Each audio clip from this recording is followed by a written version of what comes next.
Ladies and gentlemen, who is Stanley Livondo? And how did Stanley Livondo get a chance to address the rally, Moses Kuria Thanksgiving rally in Thika Green Stadium? I think Moses Kuria arrived in the country as early as 6 in the morning. Then he started a journey to Thika at around 10. So at 2:30 p.m., Moses Kuria was seated in Thika Stadium. But then it seems that even himself, did he know that Livondo, did he plan that Livondo was going to speak to that rally? And I want us to get to this statement that he made there, insinuating or rather putting allegations that President Uhuru Kenyatta was almost being assassinated. And according to him, there are some senior government officials. I want us to listen to that bit so that when we come, we are going to ask ourselves some 6 fundamental questions in relation to that. Listen to it here. Ndugu yetu siku ya leo, huyu ndugu yetu ni ndugu ambaye ni shujaa sana, ndugu ambaye yeye is a strategist, yule ambaye kwa viongozi hapa Central ni viongozi ambao wako na msimamo nao uona mbele. Ndio siku ya leo nikasema mpaka nikwe hapa. Nataka kuambia watu wa Central, naenda straight kwa point. Watu wa Central, mimi nimekuwa na nyinyi rafiki yenu kwa muda mwingi sana. Tangu wakati wa rafiki yangu Mheshimiwa Mwai Kibaki. Jua watu wa Central wako na msimamo, ni watu ambao hawawezi kupelekwa hivi. Nashangaa sana Mheshimiwa Kuria, when you are away, kuna maneno ambayo ilifanyika huku nitoboe. Kuna maneno ambayo imefanyika mpaka mwenyewe Livondo nashindwa ni nini? Central inaenda wapi? Kitu cha kwanza, Wakenya mjui, lakini leo pastor alisema vile David alirudi, alipata kama wana wa Israeli wanaumia, na akasema tukomboe nchi. Kuna visa mbili vimefanyika Kenya hii, na nyinyi watu wa Central mnaangalia. Wakenya wananungunika tu, wanasema saa yote, wanasema saseme kwa nini walikosana na mwenyewe na mwingine. Kama wewe uko na ndugu yako, uko na rafiki yako, na yeye anataka kuweka chini akuangushe na ndege mara 2, utamsamea? Nitoboe? Utamsamea? Rais alikuwa anatoka Kisumu ya kwanza. Rais alikuwa anaenda America through Dubai, ndege karudishwa Kenya, alikuwa anataka kuangushwa chini. Na sisi tunacheka tu. Watu wa Central, nataka kumwambia siku ya leo, nikimalizia, nyinyi ni marafiki zangu, lakini nyinyi ni wengi. Musipokuwa pamoja, mutapigwa mshale ambayo mutapona after 50 years. Livondo tosha sasa. Mmesikia? Livondo tosha. Mmesikia? Ladies and gentlemen, I want to ask again the first question. Who is Stanley Livondo? We're not trying to do, just Google who he is. Stanley Livondo vied against Raila in Kibera in 2007. He was a PNU candidate, and by then there were allegations that he was being bankrolled by the ruling party. He was being bankrolled by Kibaki to make sure that he can remove Raila Odinga in Kibera as the member of parliament. By then, Raila was also seeking the presidency. So he was then a very strong critic of Raila Odinga. In 2013, he tried to seek the senator's seat, I think in Kakamega, but that did not go well with him. I don't even think whether he reached the ballot. So, for lack of a doubt, Stanley Livondo comes from Kakamega and is a professional boxer. But then I remember sometime, Cleophas Malala once said, when he was seeking the center seat, Cleophas Malala said that Livondo do not even understand what a balance sheet is, do not even understand what recurrent expenditure is, and according to Malala, that Livondo is unlearned fellow. Those are the few things that I know about Livondo. Back to this incident here. I want us to ask ourselves fundamental questions. But before we go there, that rally was well attended by Martha Karua and TSP party leader Mwangi Kiunjuri. And the irony of the situation there is, it was a prayer rally, it was supposed to be national healing. But the truth of the matter is that the Stanley Livondo statement is actually eroding the main theme of that meeting. What he's saying, is it bringing the issue of the national healing? That's the question you need to ask yourself. And that is why I started by asking, did Moses Kuria know that Livondo was going to speak? Or how did he even get the mic? Because I haven't been seeing him in any political rally. Not Azimio, not UDA, not his own rally. He has not declared he's vying anywhere. So from the blues, how did he get the microphone to address that rally? So guys, those are the questions that I want us to look at. Martha Karua made a speech, TSP party leader made a speech, and they tried to call for the unity of the Central Kenya because they are the pioneers of Mount Kenya Unity Forum. So of course you might, it's understandable from that. I also listened to Moses Kuria.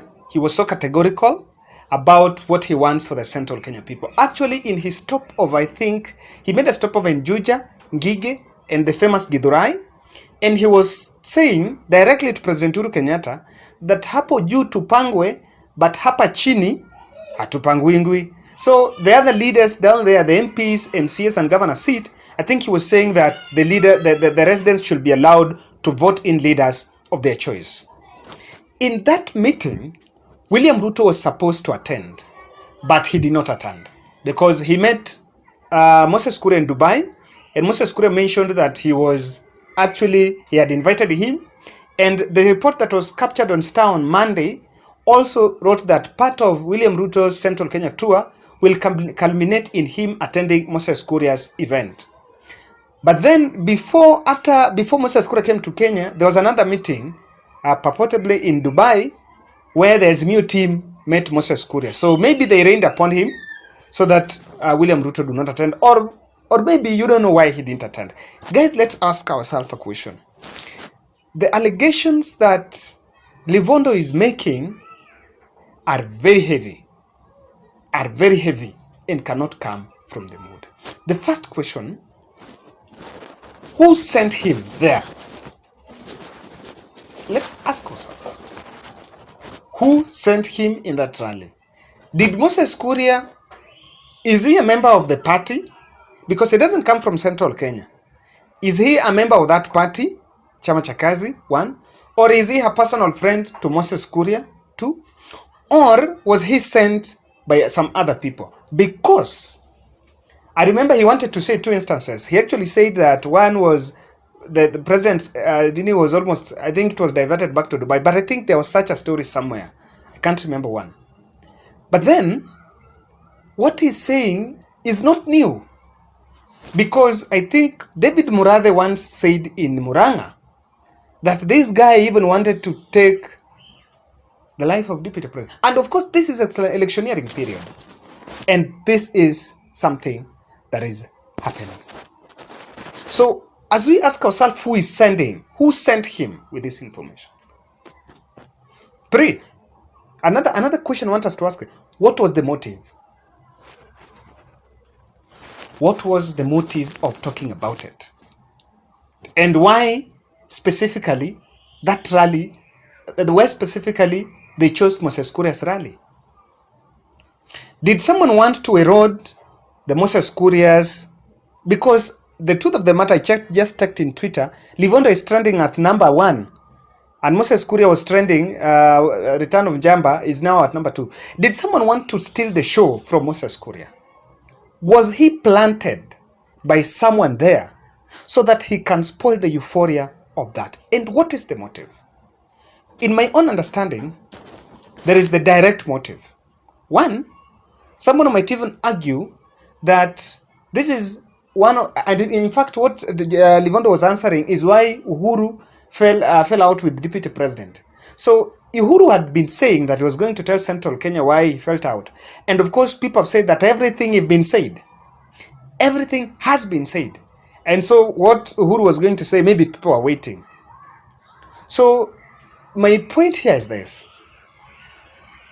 Did these people want to explain, really, just to try to create some animosity between the Central Kenya people and William Ruto? Because the truth of the matter here is, this information is going to be understood differently. The people who might buy that, of course, William Ruto wanted to get done with his boss. Thirdly, is it viable? Is it possible? President Uhuru Kenyatta has a full state protocol and itinerary. Full. And is the most protected man in this country. Is it viable for any other man, not even deputy president, for any other man to try to execute something that can take away the life of a sitting president in Kenya, in Africa? Do you think it is possible? So, I don't know. Because, and then, you know, to you to say that something like that wanted to happen, you must have the audacity. You must have the audacity to say it. 4. Guys, what was the second? You know, he said, he wanted to say 2, then the MC was saying, imetosha. So what was the second? Were they related? One was, President's flight had to be turned back to JKA over something. Okay, what is it? That is the question. What was the second? And fifth question.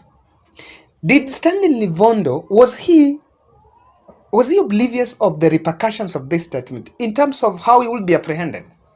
Did he really envision that, you know what, this is something that is going to do, this is something that he must go directly to DCI and record a statement? Did he envision that?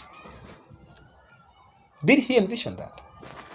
And if he knew that this was going to happen, is he willing to face the consequences? Is he willing to explain? Because the truth of the matter, he has put the DCI and the government at a very awkward space. If someone sent him, did he have some powerful forces behind him before he even went and made that statement? So guys, I am trying to look at it and I don't know. What do you think? James Njiri is telling me in Twitter, Kevin, who is Livondo? Maybe he is a mole. Guys, this is not new. That's my worry. Some time back, when William Ruto was holding a rally in Eldoret, Meru Senator, Mithika Linturu, made a Madodo Asla, and it went south with him.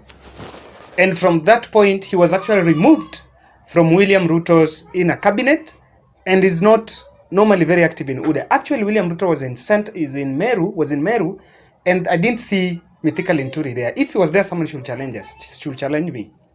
But he's been given a backseat.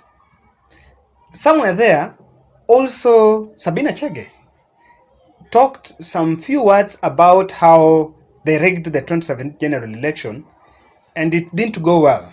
She's actually facing a summon from IEBC. Now Livondo is here. So is it just a trend of loose tongues, or it is a well-coordinated effort? Is he a mole? Someone is telling me, just so in Twitter as I'm doing, Kevin, who stands to benefit from this? This is some gentleman called Kimani Regango. Who stands to benefit? Guys, who stands to benefit from this?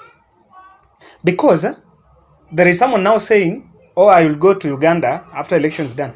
It is creating the tension. And when the tension is created, who stands to benefit? Who is going to vote if the tension is there? No one benefits. In fact, no one benefits from violence. No one is going to benefit. That is number one. So I want to underscore the fact that maybe he's being sent to do that. If he's being sent, for what purpose? Secondly, the second might be to make sure that the gap between the president and his deputy is far wide open. Could it be? Who stands to benefit in that case? I don't know.